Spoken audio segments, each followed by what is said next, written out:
नमस्कार मित्रांनो, मी स्वप्नील इंगळे तुमच्या सर्वांचे स्वागत करतो वेब मराठी या यूट्यूब चॅनलवरती.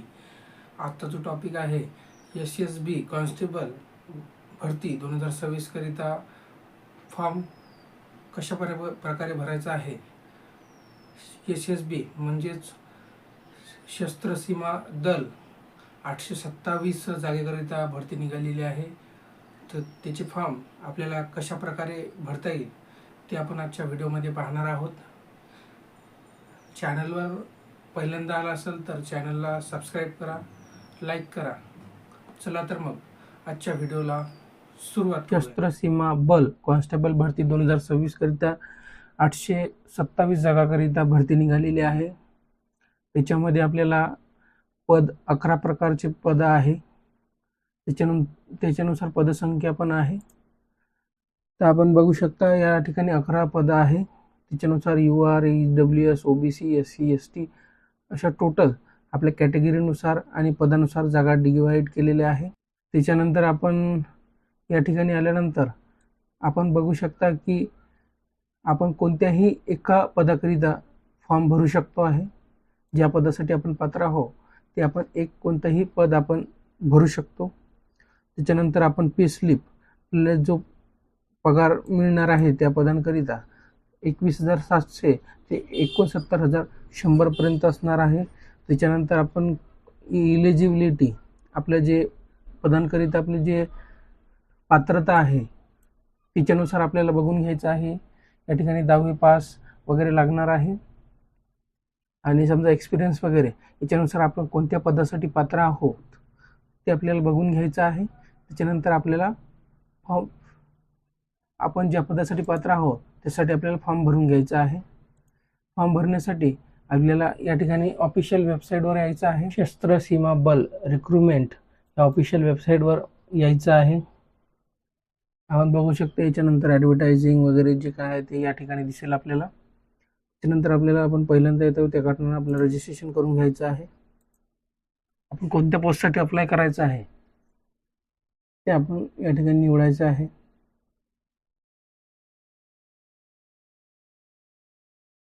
या ठिकाणी आपल्याला आपली पोस्ट निवडून घ्यायची आहे. ड्रायव्हर मेल, तर मी ड्रायव्हरसाठी भरणार आहे. त्यासाठी बघू शकता आपण याच्यात पोस्ट अप्लाय 10वी मागितलेला आहे. त्याच्यानंतर आपल्याला हेवी व्हेरिकल ड्रायव्हिंग लायसन आपल्याला हेवीचं लायसन मागितलेलं आहे. त्याच्यानंतर आपल्याला या ठिकाणी आपलं फर्स्ट नेम, त्याच्यानंतर मिडल नेम, नंतर सरनेम टाकून घ्यायचं आहे. नंतर बाबाचं फादर नेम, इथं बाबाचं नाव, इथं आईचं नाव टाकून घ्यायचं, मदर नेम. व त्याच्यानंतर आपली जन्मतारीख निवडायची आहे. जी काय आपली जन्मतारीख आहे 10वीच्या बोर्ड मार्कशीटनुसार आपल्याला तिथे या ठिकाणी जन्मतारीख टाकून घ्यायची आहे. त्यानंतर आपलं इथं आपण ड्रायव्हर कॉन्स्टेबल मेलसाठी भरताय म्हणून आपण इथं मेलच ऑप्शन येईल, तर मेल निवडून घ्यायचं आहे. त्याच्यानंतर आपल्याला नॅशनॅलिटी निवडून घ्यायची आहे. त्यानंतर रिलिजन्स आपण आपला धर्म कोणता आहे ते निवडून घ्यायचं आहे. हिंदू, मुस्लिम, शेख, ख्रिश्चन, बुद्धिस्ट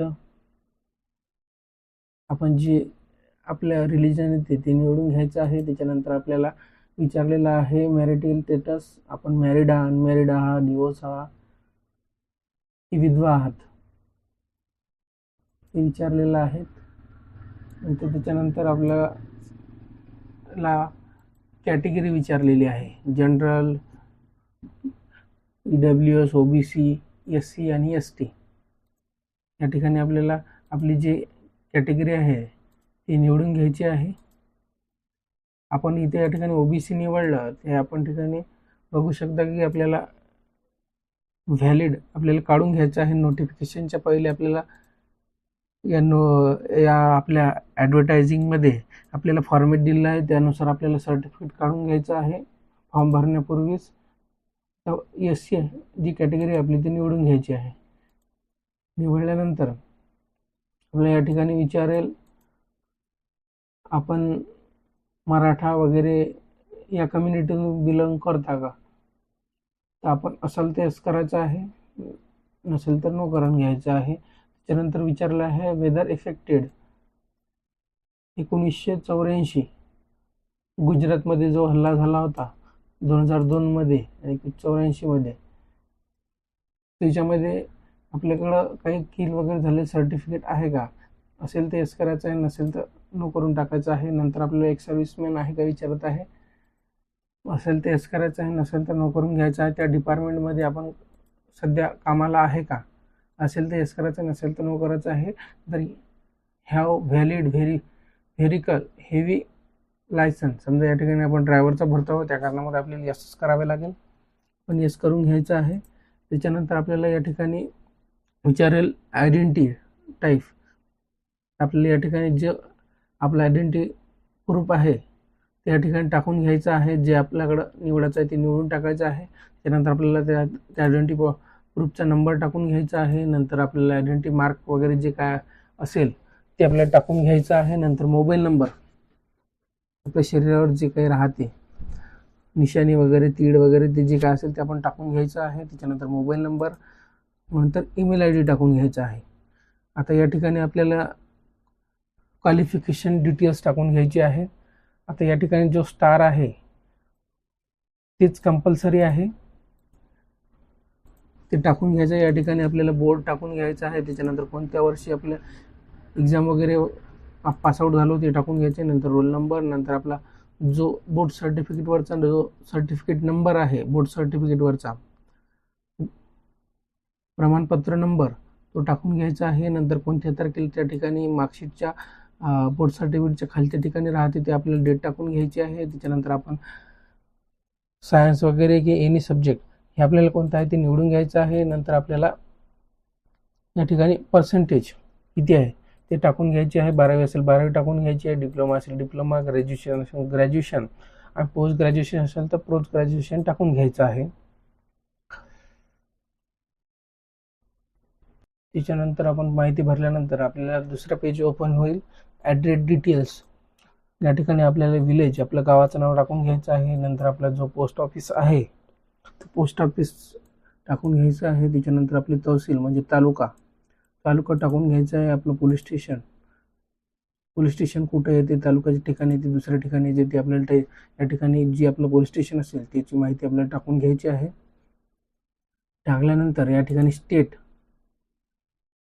आपला जो राज्य आहे ते निवडून घ्यायचं आहे. त्याच्यानंतर जिल्हा, नंतर आपला जो पिनकोड असेल ते टाकून घ्यायचं आहे.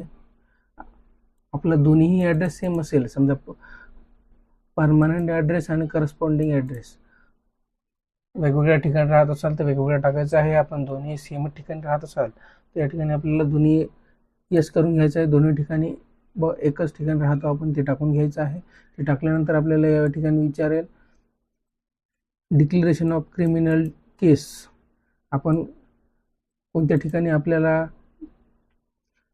आपल्याकडे काही क्रिमिनल वगैरे चढलं असेल केस वगैरे, याच्यामधलं आपण बघू शकता कोणतं वगैरे असेल. आता आपल्याला कोणतीच लागू नाही होत म्हणून आपण सर्व नो करून घ्यायचे आहे. आपल्याला जे लागू होत असेल ते आपल्याला येस करून घ्यायचे आहे. त्याच्यानंतर आपल्याला जो पासवर्ड आहे, पासवर्ड आपल्याला क्रिएट करायचा आहे.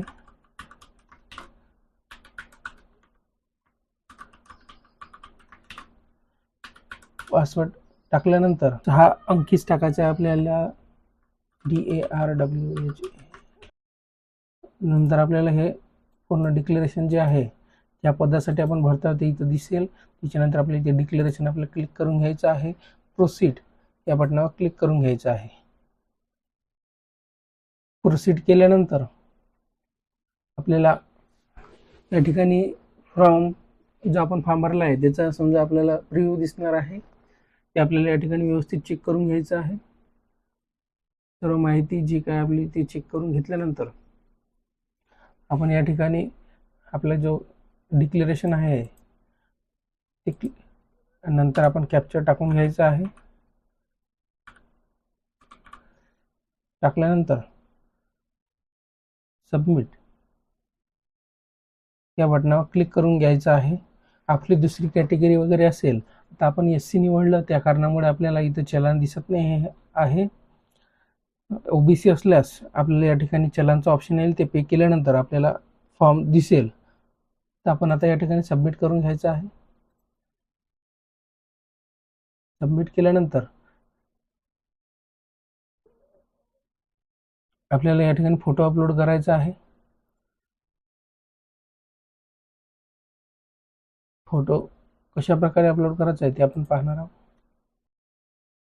फोटो अपलोड करून आणि साईन अपलोड करून या ठिकाणी आपल्याला फोटो जो आहे तो 6 महिन्यापेक्षा जुना नसला पाहिजे आणि त्याच्यावर डेट असली पाहिजे. ते आपल्याला अपलोड करून घ्यायचं साईन आणि फोटो. ते केल्यानंतर प्रोसीड या बटनावर क्लिक करून घ्यायचं आहे. प्रोसीड केल्यानंतर आपण आपला फॉर्म जो आहे तो या ठिकाणी झालेला आहे. आपण बघू शकता हे आपल्याला जो पण पोस्ट केलेले आहे ते आणि आपला रजिस्ट्रेशन नंबर जो आहे तो नोट करून ठेवायचा आहे.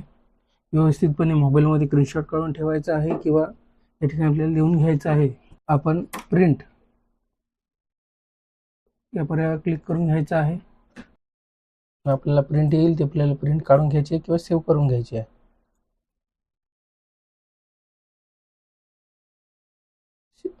अशा प्रकारे आपला फॉर्म झालेला आहे. व्हिडिओ आवडला असेल तर लाईक करा.